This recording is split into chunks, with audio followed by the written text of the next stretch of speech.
आप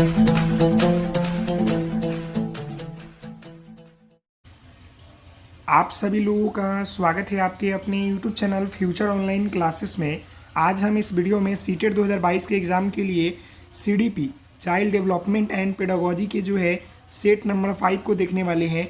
इससे पहले मैंने सेट 4 तक जो है कंप्लीट कर दिया है और यह जो पेपर है वो जो है आपका 6 जनवरी 2022 ईस्वी के एग्ज़ाम में ऑनलाइन एग्ज़ाम में पूछे गए प्रश्न है। तो चलते हैं प्रश्न को करने। और साथ ही साथ आपसे निवेदन है कि अगर आप चैनल पर नए हैं तो चैनल को सब्सक्राइब कर लेंगे। और इससे पहले मैंने सेट 4 तक कंप्लीट करा दिया है, अगर आपने वो वीडियो नहीं देखा है तो प्ले लिस्ट में जाकर जो है उस वीडियो को देख सकते हैं। तो चलते हैं प्रश्न के ऊपर। यहाँ पर देखिए पहला प्रश्न यहाँ पर है कि बच्चे के विकास का क्रम क्या होता है। बच्चे का जो डेवलपमेंट होता है, जो विकास का क्रम होता है वो क्या होता है। पहला ऑप्शन देखिए अमूर्त से मूर्त, दूसरा सामान्य से विशिष्ट, तीसरा पैर से सिर और चौथा हाथ पैर से केंद्र। तो देखिए मैं आपको बता दूं कि जो इसका आंसर होगा, बच्चों का जो विकास का क्रम होता है वह होता है सामान्य से विशिष्ट की ओर। समझ गए, सामान्य से विशिष्ट की ओर। तो इसका आंसर आपका ऑप्शन नंबर बी हो जाएगा। जो यहाँ पर अमूर्त से मूर्त बोला है तो मूर्त से अमूर्त होता है, समझ गए। और यहाँ पर सिर से पैर की तरफ होता है और हाथ पैर से केंद्र की ओर नहीं होता है, समझ गए। केंद्र से जो है आपके हाथ पैर की तरफ होता है। यहाँ पर तीनों ऑप्शन उल्टा दे दिया है। बाकी आपका ऑप्शन नंबर 2 जो है सामान्य से विशिष्ट की ओर होता है, तो यह ऑप्शन जो है सही है, समझ गए। तो इसका आंसर ऑप्शन नंबर आपका बी हो जाएगा। अगले प्रश्न को देखते हैं। तो यहाँ देखिए अगला प्रश्न यहाँ पर 2 नंबर है कि कथन पी और यहाँ पर तर्क आर को पढ़ना है। देखिए वह बच्चा जो उच्च आय वाले परिवार से है उन बच्चों से अपना दिन बहुत अलग बिताते हैं जो निम्न आय वाले परिवार से हैं। देखिए यह हो गया। और दूसरा ये बात तो सही है कि वह बच्चे जो उच्च आय वाले परिवार से हैं उन बच्चों की अपना दिन जो होता है बहुत अलग बिताते हैं जो निम्न आय वाले परिवार से हैं।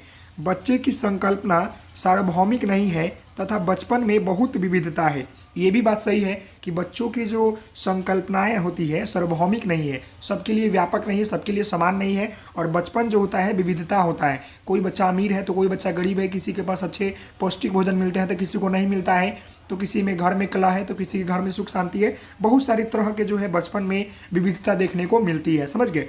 तो यहाँ पर दोनों क्या हो गया, तो कहने का अर्थ है कि पी और आर जो है आपका दोनों सही है और आर जो है व्याख्या करता है पी का, समझ गए। तो इसका आंसर क्या हो जाएगा, ऑप्शन नंबर आपका ए हो जाएगा। दोनों कथन जो है आपका कथन और तर्क दोनों सही है, समझ गए। अगले प्रश्न की ओर बढ़ते हैं। तो यहाँ देखिए अगला प्रश्न है कि एक बच्चा पहले अपने हाथ से बॉल जैसी बड़ी चीज़ों को पकड़ना सीखता है, उसके बाद चिमटा पकड़कर इस्तेमाल करके एक मटर उठाना सीखता है। उदाहरण विकास के किस सिद्धांत को दर्शाता है। देखिए यहाँ पर क्या हुआ है कि पहले एक बच्चा जो है हाथ से बॉल जैसे मतलब बड़ी चीज़ों को पकड़ता है, फिर जो उसके बाद चिमटी से जो है क्या करता है कि पकड़कर एक मटर उठाकर उसका करता है। तो यह जो है बताए कि किस चीज़ का जो है आपका उदाहरण है।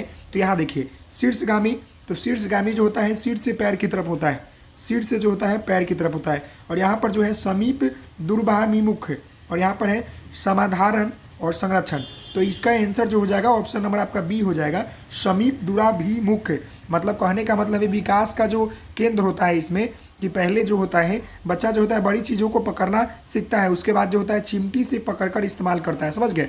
विकास के समीप दुरामुख सिद्धांत के अनुसार विकास का केंद्र जो होता है बिंदु स्थानायुमंडल होता है। विकास की गति केंद्र से दूरवर्ती भागों की ओर होता है, मतलब कि केंद्र से होकर उसके हाथ पैर और उसके मसल्स की ओर होता है। और जो शीर्षगामी होता है यह सिर से पैर की तरफ होता है, समझ गए। पहले शीर्ष उसके बाद पैर, और ये जो होता है केंद्र से जो होता है बाहर की ओर होता है, मसल्स में होता है। तो इसका आंसर ऑप्शन नंबर बी हो जाएगा, समझ गए। अगले प्रश्न को देखते हैं। तो यहाँ देखिए अगला प्रश्न यहाँ पर है कथन पी और कथन आर देखना है। बच्चे अपने समाज के बारे में जानकारी, कौशल, मूल्य और रीति केवल अपने अभिभावकों से सीखते हैं। केवल आ गया, केवल अपने अभिभावक से नहीं सीखते हैं, समझ गए। तो ये तो होगा नहीं। दूसरा देख लीजिए, तो गलत हो गया। केवल नहीं सीखता है, वो परिवार से सीखता है, अपने विद्यालय से सीखता है, अपने आसपास पड़ोस समुदाय रिलेशन दोस्त से सीखता है। बच्चों का समाजीकरण एक सरल व रैखिक प्रक्रिया है। नहीं, बच्चों का समाजीकरण जो है एक सरल प्रक्रिया नहीं है, समझ गए। तो ये भी जो है क्या होगा, गलत हो जाएगा। कहने का मतलब है कि दोनों गलत हो गया। तो इसका आंसर क्या होना चाहिए, पी और आर दोनों गलत है, समझ गए। इसका आंसर ऑप्शन नंबर डी हो जाएगा। बच्चों का समाजीकरण एक सरल नहीं जटिल प्रक्रिया है, समझ गए। चलते हैं अगले प्रश्न की ओर। अगला प्रश्न यहाँ देखिए, अगला प्रश्न यहाँ पर बोल रहा है कि किस अवस्था में बच्चे वस्तु, देख लिए यहाँ देखिए किस अवस्था में बच्चे जो होते हैं वस्तु स्थायित्वों की समझ तो बना लेते हैं, परंतु यह नहीं समझ पाते कि क्रियाएं परिवर्तनीय हैं और उनके निर्णय चीज़ों का मौजूद दिखावटी पर निर्भर करते हैं। तो यह जो होता है, मैं आपको बता दूं कि यह जो होता है आपका पूर्व संक्रियात्मक में होता है, जो कि आपका कितने साल का होता है, 2 साल से लेकर 7 साल के। इसमें बच्चे जो होते हैं क्या बोलते हैं कि मतलब अवधारणा तो बना लेते हैं, लेकिन उसके वर्गीकरण, उसमें परिवर्तनीय नहीं कर पाते, उसके निर्णय चीज़ों को मौजूदा दिखावट पर ही निर्भर करते हैं। जैसा दिखेगा वैसा ही सोचेंगे, समझ गए। जैसे कि आपको सभी लोगों को मालूम है कि जीन पियाजे ने 4 स्टेज दिया था। संवेदी पेशी अवस्था जो कि 2 वर्ष होता है, इसमें इंद्रियों से वर्क करते हैं। पूर्व संक्रियात्मक अवस्था जिसमें जो चीज़ें दिखाई देती है वही चीज़ उसके दिमाग में छप जाता है। मूर्त संक्रियात्मक अवस्था किसी चीज़ को वर्गीकरण करते हैं, सोचते हैं, समझते हैं। और अमूर्त संक्रियात्मक अवस्था किसी अवधारणा पर, किसी तर्क पर वो चिंतन करते हैं, समझ गए। 4 होता है जो कि 11 से 15 वर्ष का होता है। तो इसका आंसर क्या हो जाएगा, ऑप्शन नंबर आपका बी हो जाएगा। संवेदी चालक 0 से 2 वर्ष, मूर्त हो जाता है आपका 7 से 11, और ये होता है आपका 11 से 15। इसमें जो होता है कि इसमें होता है ज्ञान इंद्रिया से होता है, इसमें किसी चीज़ को देखकर उसी पर ज्ञान बैठाते हैं। और इसमें जो होता है वर्गीकरण करते हैं, किसी चीज़ को समझते हैं। फिर इसमें जो होता है अमूर्त में जो होता है किसी भी तर्क के ऊपर जो है वो तर्क करते हैं, समझ गए। अगले प्रश्न की ओर चलते हैं। तो यहाँ देखिए अगला प्रश्न यहाँ पर है कि पूर्व संक्रियात्मक अवस्था के बच्चों के लिए शिक्षक को, अब बताइए पूर्व संक्रियात्मक अवस्था जो कि अभी आपने देखा है, पूर्व संक्रियात्मक अवस्था 2 से 7 वर्ष के होता है, जो कि जो चीज़ें देखता है उसी को वो अवधारणा बना लेता है। पहला देखिए, मूर्त संसाधनों व बहुत सी दृश्य श्रवण सामग्रियों का प्रयोग करना चाहिए। ये क्या सही है कि गलत है, आप सभी लोगों को मालूम होगा। क्या ये सही है? पूर्व संक्रियात्मक अवस्था के बच्चों के लिए शिक्षक को मूर्त संसाधनों व बहुत सी दृश्य श्रवण सामग्रियों का प्रयोग करना चाहिए। ये बात सही है। आगे देखिए, जटिल पदानुक्रम, जटिल तो आपका निगेटिव हो गया, गलत हो गया। अमूर्त समस्याओं पर काम करने के लिए कहना चाहिए, अमूर्त पर तो नहीं होगा। अगर वो मूर्त में होता ना तो अमूर्त पर कर सकते हैं, अगर वो मूर्त में होता तो अमूर्त कर सकते हैं, लेकिन यहाँ तो पूर्व में है ना, मूर्त से पहले। परिकल्पनात्मक सोच वाली समस्याओं को सुलझाने के मौके मुहैया कराना, नहीं, इसमें तो वो सोच ही नहीं पाते हैं ना, वर्गीकरण कहाँ कर पाते हैं। तो इसका जो आंसर होगा वो ऑप्शन आपका ए हो जाएगा कि मूर्त संसाधनों व बहुत सी दृश्य श्रवण सामग्रियों का प्रयोग करना, समझ गए। इसका आंसर ऑप्शन नंबर आपका ए हो जाएगा। अगले प्रश्न को देखते हैं। निम्नलिखित में से पार का सही उदाहरण क्या है? पार का मतलब होता है एस्केप फोल्डिंग, मतलब कि मदद करना, बाहरी मदद, जिसको थोड़ा सा मदद मिलता है। यहाँ देखिए, सवालों के जवाब बताना, संकेत व इशारे देना, भौतिक पुरस्कार देना, उद्दीपन प्रतिक्रिया के अनुकूलन को सक्रिय करना। तो इसका आंसर तो आप सभी लोग बता ही दीजिए। अभी मैंने बता दिया कि एस्केप फोल्डिंग का मतलब होता है संकेत एवं इशारा देना, मतलब थोड़ी सी सहायता करना। जैसे कोई भी बच्चा साइकिल चलाता है तो उसके पिता पीछे से धर के चलाते हैं, या कोई बच्चा कुछ लिख रहा है, थोड़ा सा गलती हो गया तो कोई इशारे से, संकेत से जो है क्या होता है कि इशारे से बता देता है तो वो समझ जाता है। तो उसी को बोलते हैं पार। पार मतलब आपका एस्केप फोल्डिंग होता है, मतलब मदद करना, समझ गए। आगे चलते हैं। यहाँ देखिए, अब लेव वाइगोत्स्की क्या गया, जो कि लेव वाइगोत्स्की जो है आपके, इन्होंने क्या दिया था आप सभी लोगों को मालूम होगा, सामाजिक सांस्कृतिक सिद्धांत दिए थे। यहाँ पर देखिए, यहाँ पर बोल रहा है कि लेव वाइगोत्स्की का मानना था कि, बताइएगा, सीखना केवल ज्ञान का अवशोषण है। ये तो गलत हो गया, ये तो नहीं मानना था। दूसरा, सीखना इनाम के प्रति, ये भी नहीं था, इनाम के प्रति भी नहीं था। तीसरा, ज्ञान को शिक्षकों द्वारा विद्यार्थियों को निष्क्रिय तरीके से पोषित किया था, निष्क्रिय तरीके से नहीं, ये भी गलत हो गया। तो कहने का मतलब है कि इसका आंसर ऑप्शन नंबर आपका डी हो जाएगा कि ज्ञान का जो है सह निर्माण उस क्षेत्र में होता है जो बच्चे के स्वतंत्र रूप से कार्य करने व दूसरे की मदद करने में है। तो इसका आंसर ऑप्शन नंबर का डी हो जाएगा, समझ गए। नेक्स्ट प्रश्न यहाँ पर है कि एक प्रगतिशील कक्षा में अधिगम क्या होता है? एक प्रगतिशील कक्षा है, वहाँ पर अधिगम क्या होगा? एक सरल प्रक्रिया होगा, एक सामाजिक प्रक्रिया होगा, केवल औपचारिक अनुदेशन द्वारा ही होगा, केवल आ गया निगेटिव काट दो, परीक्षाओं पर प्रतिबंधात्मक है। अब देखिए, अब इसको समझने का चक्कर फिर है, बात समझ जाइएगा, आप बता दीजिएगा। एक प्रगतिशील कक्षा में जो होगा अधिगम जो होगा एक सामाजिक प्रक्रिया होगा। क्या होगा? एक सामाजिक प्रक्रिया होगा, सरल प्रक्रिया नहीं होता है, सामाजिक प्रक्रिया होगा। इसका आंसर ऑप्शन आपका बी हो जाएगा, बाकी आपका डी और ए गलत है, समझ गए। अगले प्रश्न को देखिए, हार्वर्ड गार्डनर के इन्होंने जो है मल्टी जो बहुबुद्धि सिद्धांत इन्होंने दिया था। हार्वर्ड गार्डन के अनुसार निम्नलिखित में से कौन सा कथन सही है? इन्होंने जो है बहुबुद्धि का सिद्धांत दिया था। देखिए, देखिए, बुद्धिमत्ता को परिपोषित व विकसित नहीं किया जा सकता है। क्या ये सही है कि गलत है? ये तो गलत है। हार्वर्ड गार्डनर जो थे, इनके अनुसार हर व्यक्ति में क्या होता है कि विविध प्रकार की बुद्धिमत्ता होती है, यह कथन सही होना चाहिए, समझ गए। हार्वर्ड गार्डनर जो होते हैं मनोवैज्ञानिक जो है, यह जो है मूर्त, सामाजिक बुद्धि, गामन, यांत्रिक, बहुत सारी चीज़ों पर जो इन्होंने किया था। तो देखिए हर व्यक्ति की विविध प्रकार की बुद्धिमत्ता होती है, इसका आंसर यही हो जाना चाहिए। कौन सा कथन सही है, तो यही कथन सही है। बाकी उपलब्धि बुद्धिमत्ता का सफल पैमाना है, नहीं, गलत। एक खास वर्ग के व्यक्ति दूसरे वर्गों के व्यक्तियों से ज़्यादा बुद्धिमान होते, नहीं, गलत। यहाँ तुलना नहीं करना है, तो यहाँ पर क्या हो जाएगा, ऑप्शन नंबर आपका बी जो है सही हो जाएगा। समझ गए। अगले प्रश्न की ओर बढ़ते हैं। तो यहाँ देखिए ये काफ़ी महत्वपूर्ण प्रश्न है और इजी भी है।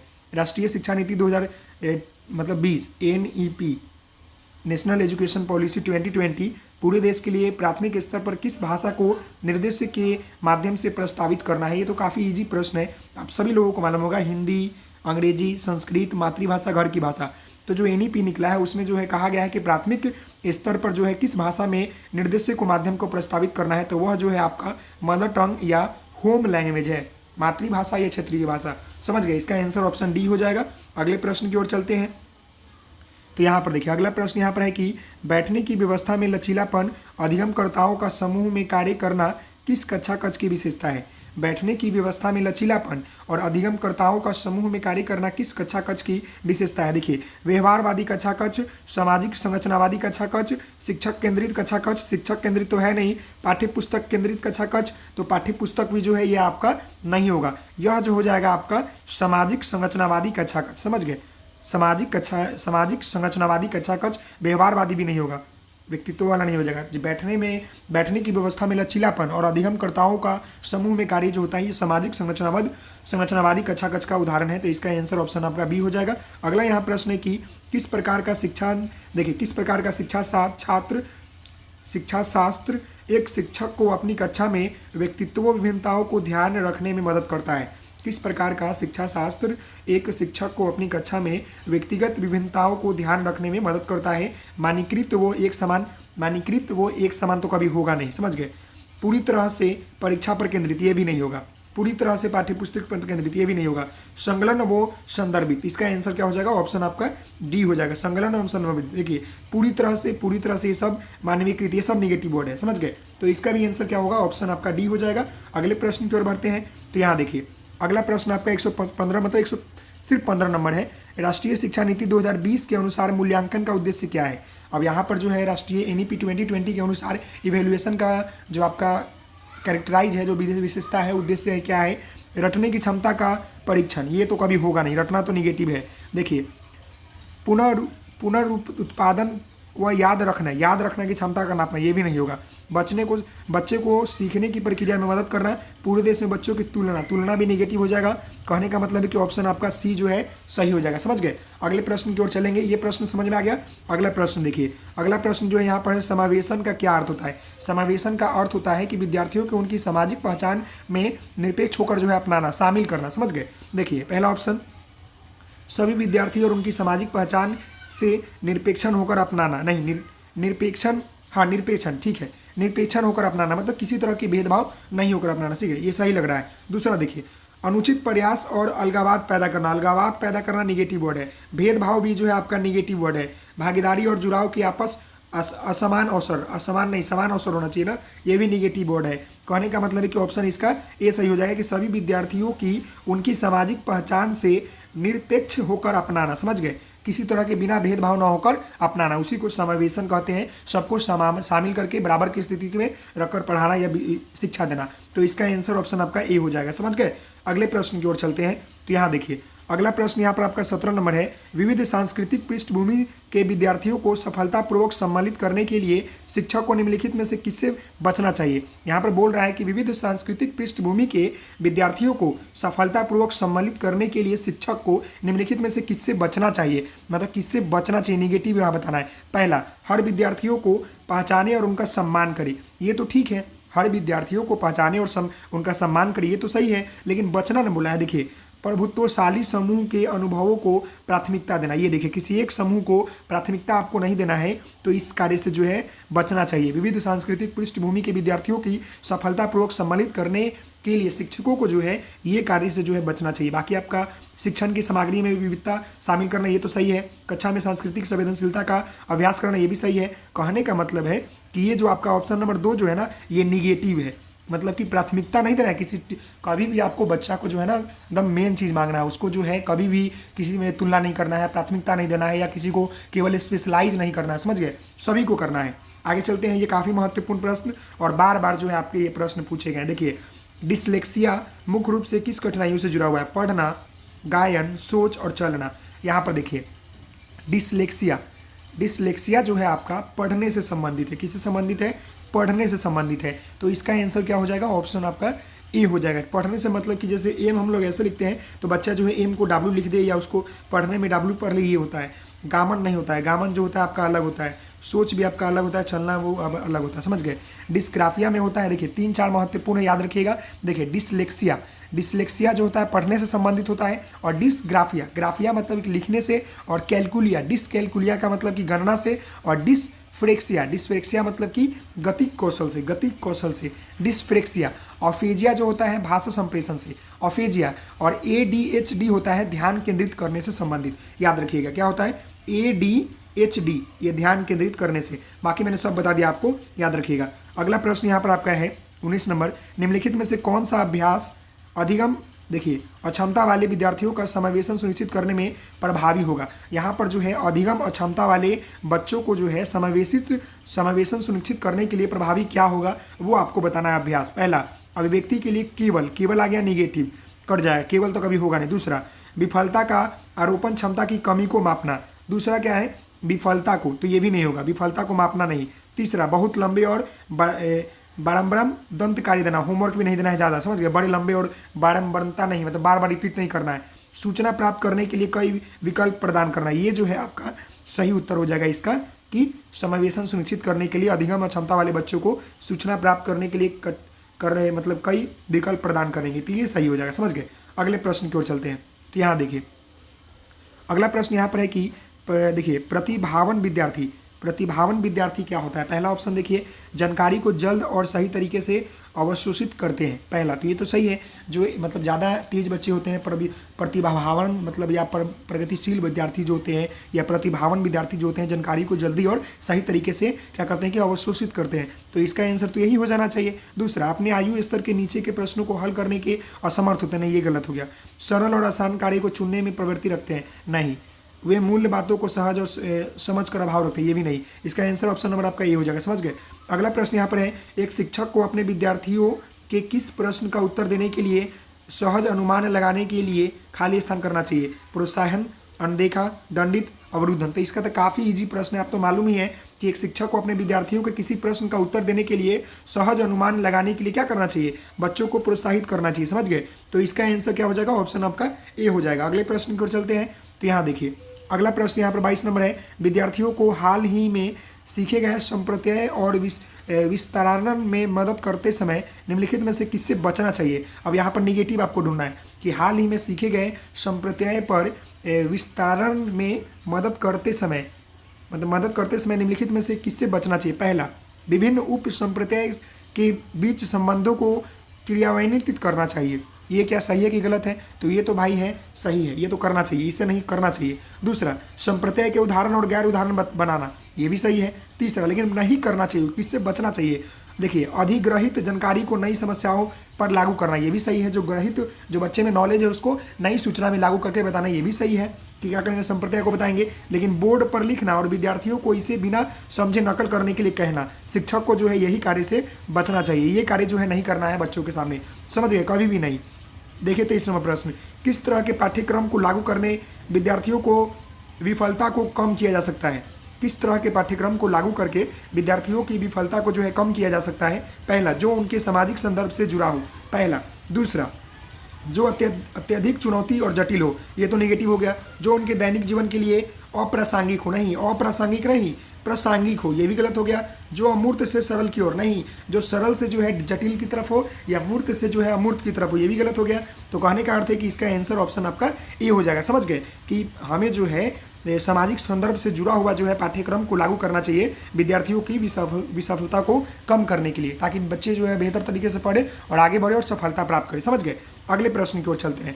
तो यहाँ देखिए, अगला प्रश्न यहाँ पर आपका 24 नंबर है कि सार्थक सीखने के लिए निम्न में से क्या महत्वपूर्ण है? सार्थक सीखने के लिए जो है निम्न में से क्या महत्वपूर्ण है? पहला, कक्षा में प्रतिस्पर्धी संस्कृति का विकास करना, नहीं, प्रतिस्पर्धी नहीं करना। बच्चों के विचार और अनुभवों को जगह देना, ये बात जो है सही है कि सार्थक सीखने के लिए क्या करना है कि बच्चों के विचारों और अनुभवों को जगह देना है। यहाँ पर अगला देखिए यहाँ पर कि जानकारी को पृथक खंडों में प्रस्तुत करना, नहीं पृथक खंडों में नहीं करना है, गलत। ऐसे उदाहरण देना जो विद्यार्थियों के सामाजिक संदर्भित से संबंधित नहीं हो, नहीं ऐसे हमें उदाहरण देना है जो कि विद्यार्थियों के सामाजिक संदर्भ से संबंधित हो, तो ये भी गलत हो जाएगा। इसका आंसर क्या हो जाएगा, ऑप्शन नंबर आपका बी हो जाएगा। समझ गए कि हमें सार्थक सीखने के लिए बच्चों के विकास और अनुभवों को जगह देना चाहिए। समझ गए। अगले प्रश्न को देखते हैं। अगले प्रश्न यहाँ पर है कि विद्यार्थियों के नए संप्रदाय पढ़ाते समय शिक्षक को निम्नलिखित में से किससे बचना चाहिए। यहाँ भी आपको निगेटिव ढूंढना है कि नए चीज़ों को पढ़ाते समय शिक्षक को जो है किस चीज़ों से जो है बचना चाहिए। समझ गए। तो ये जो है ये देख ले, ये समझ जाइएगा, आप समझ जाइए। देखिए पहला ऑप्शन, उन्हें दिए गए उदाहरण में से सामान्य गुण खोजने के लिए कहना। पहला तो ये तो हम कह सकते हैं कि भाई खोजो, उस संप्रदाय से संबंधित गैर उदाहरण प्रस्तुत करना, ये भी कर सकते हैं। लेकिन किससे बचना चाहिए, पहले जटिल अवधारणाओं को प्रस्तुत करके फिर सरल की और बढ़ना, नहीं ये गलत है। यही इसका आंसर हो जाएगा। क्यों, सबसे पहले हमें जो है सरल से लेकर जटिल अवधारणाओं को बताना है, पहले हमें जटिल अवधारणाओं को नहीं बताना है। समझ गए। नई जानकारी को पिछले ज्ञान से जोड़ना, ये भी सही है। तो कहने का मतलब है कि यहाँ जो हमारे क्वेश्चन पूछ रहा है कि विद्यार्थियों को नए संप्रदाय पढ़ाते समय शिक्षक को जो है निम्नलिखित में से जो है पहले जटिल अवधारणाओं की प्रस्तुत करने और फिर सरल की ओर बढ़ना, ये कार्य से जो है बचना चाहिए। बाकी आपका 1 number, B number, C number, D number जो है आपका, सॉरी 1 नंबर मतलब ए और बी और डी जो है सही है। बाकी ये जो कार्य है ना, पहले जटिल नहीं पहले सरल बताना है फिर जटिल बताना है, तो ये गलत हो जाएगा। समझ गए। अगले प्रश्न की ओर चलते हैं। तो यहाँ देखिए अगला प्रश्न है, विशिष्ट जानकारी के स्मरण पर आधारित प्रश्न का उत्तर देने के बाद एक विद्यार्थी इन बात पर विचार कर रहा है कि इस कार्य में किन संकेतों ने उसकी मदद की। ऐसा करने से विद्यार्थियों का खाली स्थान विकास हो रहा है। देखिए विलंबित नकल, आत्मकेंद्रिता, अधिसंज्ञान और अति औचित्य। समझ गए, अति औचित्य। तो ये भी जो है काफ़ी महत्वपूर्ण प्रश्न है। मैं आपको बता दूं कि इसमें जो होता है, जब बच्चा जो होता है किसी चीज़ के विचार कर रहा है और इस कार्य को किए किन संकेतों से उसकी मदद की है, तो ऐसे करने में विद्यार्थियों की जो होती है अधिसंज्ञान, इसको अधिसंज्ञान बोलते हैं, यह जो होता है का विकास हो रहा होगा। समझ गए। अति संज्ञान का आत्मकेंद्रिता नहीं होता है। चलिए अगले प्रश्न की ओर चलते हैं। तो यहाँ देखिए अगला प्रश्न यहाँ पर है कि लक्ष्य प्राप्त करने के चरण दर चरण निर्देश को खाली स्थान कहा जाता है। देखिए कलन विधि, स्वतः शोध प्रणाली, साधन लक्ष्य विशेषण और स्मृति सहायक विधि।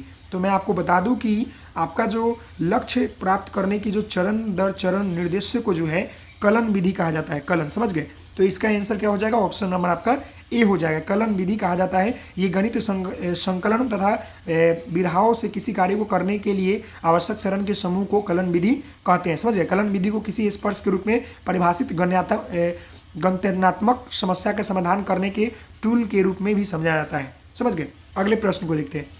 तो अगला प्रश्न यहाँ पर है कि विद्यार्थियों के बीच भ्रांतियों उनके बारे में क्या बताती है। जो विद्यार्थी के मन में जो भ्रांतियाँ होती है, जो भ्रम होता है, वो क्या बताती है। देखिए अत्यंत गलत और तर्कहीन सोच क्या है, प्रक्रिया नहीं, उच्च क्रम की भावनाओं और बौद्धिक अक्षमताएं नहीं। भ्रांतियाँ जो होता है निम्न क्रम को दिखाता है। अवधारणाओं के बारे में भोली और सहज समझ। तो यही जो होगा ऑप्शन इसका सी जो है सही हो जाएगा कि विद्यार्थियों के बीच भ्रांतियाँ उनके बारे में यह बताती है कि अवधारणाओं के बारे में भोली और सहज समझ, गंभीर समस्यात्मक क्रमिकों और तंत्रिका संबंध विकार। ये भी गलत हो जाएगा। इसका आंसर ऑप्शन नंबर आपका सी हो जाएगा। समझ गए। अगले प्रश्न की ओर बढ़ते हैं। तो यहाँ देखिए अगला प्रश्न यहाँ पर 29 नंबर आपका बोल रहा है कि निम्नलिखित में से कौन सी स्थिति विद्यार्थियों में गर्व का कारण बन सकता है। अब यहाँ पर गर्व का कारण जो है बताना है कि कौन सा बन सकता है। जब असफलता के कारण स्वयं को माना जाता है, नहीं ये तो गर्व का कारण नहीं बनेगा। जब असफलता के कारण दूसरे को माना जाता है, नहीं इसमें नहीं। जब असफलता के कारण स्वयं को माना जाता है, स्वयं को माना जाता है, जब असफलता का कारण स्वयं को माना जाता है, तो इसका आंसर जो होगा, देखिए दोनों ऑप्शन एक ही है, तो इसका आंसर ए और सी दोनों हो जाएगा। समझ गए। जब असफलता के कारण दूसरे को माना जाता है, ये गलत है। जब सफलता ना है, सॉरी यहाँ पर क्वेश्चन कुछ और बोल रहा है, मैं कुछ और बता रहा हूँ। एक मिनट। जब असफलता का कारण, ये क्वेश्चन बोला कि निम्न में से कौन सी स्थिति जो है विद्यार्थियों के गर्व का कारण बन सकता है, तो जो असफलता का कारण, ये गलत हो गया। असफलता नहीं, ये इसका आंसर ऑप्शन सी हो जाएगा। जब सफलता का क्या है, जब सफलता का जो है आपका कारण स्वयं को माना जाए, तो इसका आंसर ऑप्शन सी हो जाएगा। समझ गए। विद्यार्थियों में गर्व तब होता है जब वो किसी भी लक्ष्य को अपने स्वयं के प्रयासों से प्राप्त कर लेता है और उसके विश्वास होने लगता है कि वह और आगे भी कुछ कर सकता है, तो इसी का आंसर ऑप्शन सी हो जाएगा। समझ गए। अगले प्रश्न को देखिए। अगला प्रश्न यहाँ पर आपका 130 नंबर में लिखित कौन सा कथन आंतरिक प्रेरणा का उदाहरण है। आंतरिक प्रेरणा का उदाहरण ये प्रीवियस ईयर क्वेश्चन में बार बार पूछा गया था। मुझे पढ़ाई करना चाहिए क्योंकि यह संप्रदाय की समझ बनाने के लिए महत्वपूर्ण है। ये बात एकदम सही है, आंतरिक प्रेरणा के कारण यही हो जाएगा। इंटरनल मोटिवेशन कहते हैं मुझे शिक्षक द्वारा दंड नहीं, शिक्षक के लिए थोड़ी पढ़ना है। मुझे प्रतियोगिताओं में प्रथम स्थान चाहिए, ये भी आपका ये सब क्या होगा, बाहरी मतलब आपका क्या होगा कि प्रेरणा हो गया। मुझे अपने साथियों की प्रशंसा पाने के लिए पढ़ना है तो नहीं, ये भी आपका बाहरी हो जाएगा। आंतरिक जो होगा ऑप्शन आपका ये हो जाएगा, मुझे पढ़ाई करनी चाहिए क्योंकि यह संप्रदाय की समझ बनाने के लिए महत्वपूर्ण है। तो यह जो था 30 प्रश्न था जो कि आपके 6 जनवरी 2022 के एग्जाम में पूछे गए थे। तो आशा करता हूं कि आपको ये वीडियो पसंद आया होगा। तो आप सभी लोग मुझे कमेंट करके बताइएगा आपको कितने मार्क्स आ रहे हैं। मिलते हैं नेक्स्ट वीडियो में, तब तक के लिए धन्यवाद। Thank you so much. जय हिंद, जय भारत।